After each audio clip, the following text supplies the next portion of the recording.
Thanks so much for joining us. This is Local Decision 2024. The countdown to the election continues. I'm Eric Nelson, and joining us in studio here at North Metro TV, Gary Grote, currently the Lexington mayor, running again.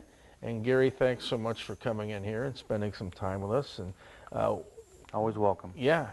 Tell the viewers a little bit about yourself and why you want to be reelected as mayor. Well, it's like I've been a resident since like 1987. My grandma moved into the city. My mom was raised in the city, went to school at the Lovell building. Now it's an apartment complex.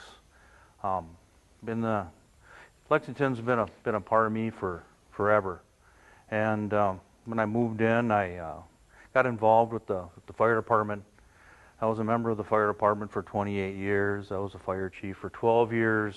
Just recently retired a few years ago, 2021.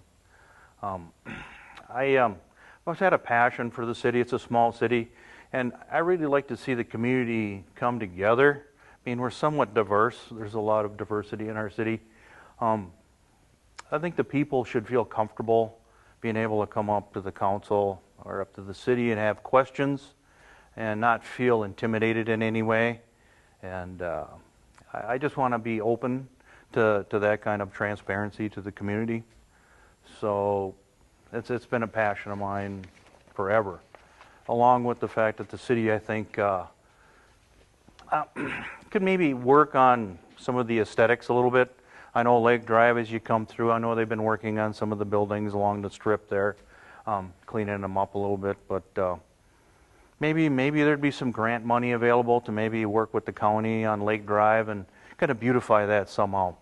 Not sure, but I'd like to be able to do some research and check into that kind of funding if it's available. Nothing better than having a nice, well-groomed, as you come down instead of looking like a freeway, so to say. And maybe that would help people slow down a little bit and say, hey, let's just take a look at this beautiful city a little bit, rather than just, hey, there's just nothing to look at here. Yeah, curb appeal is always good. Yes. You talked about the diversity. How do you bring people together? Obviously, the Twin Cities, the last 20 or 30 years, the demographics have changed, and you've seen it in Lexington. How do you make everybody feel like they're valued? Trying to be open-minded to what they have to say, I think, is the best, and giving them a platform to be able to speak. Do like some camaraderie stuff. I know, like over at I think the Landings, they do like some fun stuff, like little carnivals and whatnot. And I'd like to see the city be more involved and more engaged in being able to walk around and ask questions.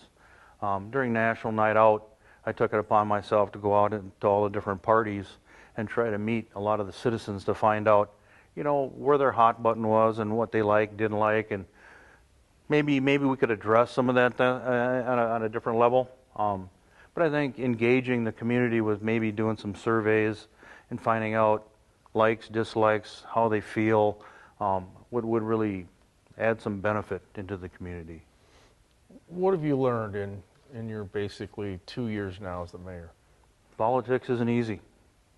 It's not easy. I mean, it's a challenge. I mean, we've got a lot of different people, a lot of different visions, and a lot of different mindsets on the council. So to try to get everybody to not let their emotions dictate their actions and try to come together is a challenge. But when you do come together, like we were able to reduce the police budget, working with a different formula that would help reduce the cost of the police department to our city and share the cost amongst the other two cities that are involved into that agreement. Is the art of compromise something you have to learn when you're mayor or on council? Absolutely. I mean, I wasn't aware. I mean, again, just trying to learn your battles and how to address and actually understand the personalities of people, and how to talk around situations where you don't escalate, and give everybody the ability to speak their piece without feeling, I guess, intimidated. So it's a learned process, and it's just an ongoing process to learn. What are the pluses about being in Lexington right now? Small community. I think people are pretty close. You know your neighbors. A lot of things going on in Lexington with a lot of different activities. We've got the Little League at the Pulp Park right there. A lot of people that I know through working and whatnot. Hey, I know Lexington. My kid played ball at that field there, so I think that's kind of a little bit of an icon for the city. It's like kind of brings a lot of people into our little city to help infuse some business and funding into our community. So we can kind of work on that and make that better. I think that would help our community as well. Get a sense of being and social events. I just thought that was really positive. And then along with all the restaurants and businesses in town, it's just a lot of activity, a lot of things we can do in a small community. So I find it very exciting. Yeah, I know we did the story in the spring at the ballpark, the cleanup, where you saw everybody show up, the softball players, the baseball players, Absolutely. the parents, the kids, the brothers, the sisters. Seemed to be a real cohesive event. Very nice. It's a great opportunity for people to meet one another, and it's for an awesome cause. I mean, how can we not help, the kids develop into something and learn to participate in something that's not like digital, right? I mean, it's way different than how I grew up, but I mean, I think that's absolutely just a positive thing for the kids to be out there enjoying this activity and mingling with people and having an opportunity to talk with people and just learn things. I think it's just great. Are there any minuses about Lexington that you'd like to fix? Just to try to get people to be a little more open, at the city, to the community. When I was walking around, a lot of people weren't real happy with how they were treated when they'd contact the city. So I'm trying to hopefully look at if we can change the mindset, I guess, and have it be more open so people don't feel as intimidated, they call. So Lexington is this little dot on the Twin Cities metro area map. How can you shine the spotlight on it some more and just make people aware, as you said, driving around Lake Drive, just aware that, hey, there are good things here. There's reasons to stop. Exactly. I mean, we've got the strip mall there, and they're trying to increase the businesses that are in there. You get the apartments that have been built, which kind of add a little bit of aesthetics to the community. They've, some trees and whatnot around there, and they've got a park that they put next to the lofts, which is really nice.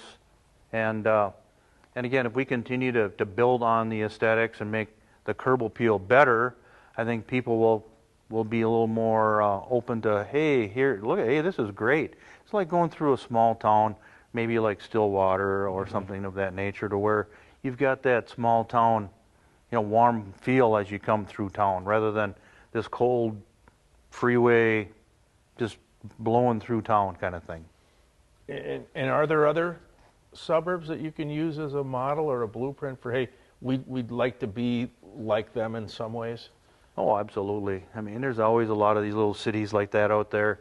Like White Bear. I mean, you look at that. I mean, I just like that feel as you come through town. It's like it's welcoming. It's like, hey, look at that. Let's stop and check this out. And which I would like to have more of in our little town. All right, the budget, probably never fun for anybody, but what are your priorities? These are not great economic times for some. How do you get the budget where you need it to be? A lot of compromise, and again, with the fire department being, their capital is funded by charitable gaming, so a lot of the capital equipment for the fire department is purchased at no expense to the taxpayers. So that's just one way we try to work around the budget. And then now the police department having that new formula to help us in reducing the cost, and then trying to find if there's any other grants or other funding activities that are out there that would be open to a small city like Lexington, to try to help satisfy the tax burden on Lexington is what we're really focused on. How do you like to spend time in Lexington? Walking around, meeting the neighbors and talking to people. I spend a fair amount of time walking up and down the streets, and it's just really nice. You see a lot more families and young adults, I guess, with families and dogs walking the streets, and I think that's really nice to see rather than just the cold, of some cities where you don't see a lot of that. But I mean, it's just really nice. And I'm trying to work with the police department to get them to be a little more engaging in the community, where they drive up and down the roads, and if they see people, maybe just stop and talk to them a little bit, and get to know the community on that level. I think would be great. You're going to door knock here Absolutely. in the future. What do you expect when you go up to somebody's house or apartment? What do you think they're going to want? What are going to be the desires of the voters?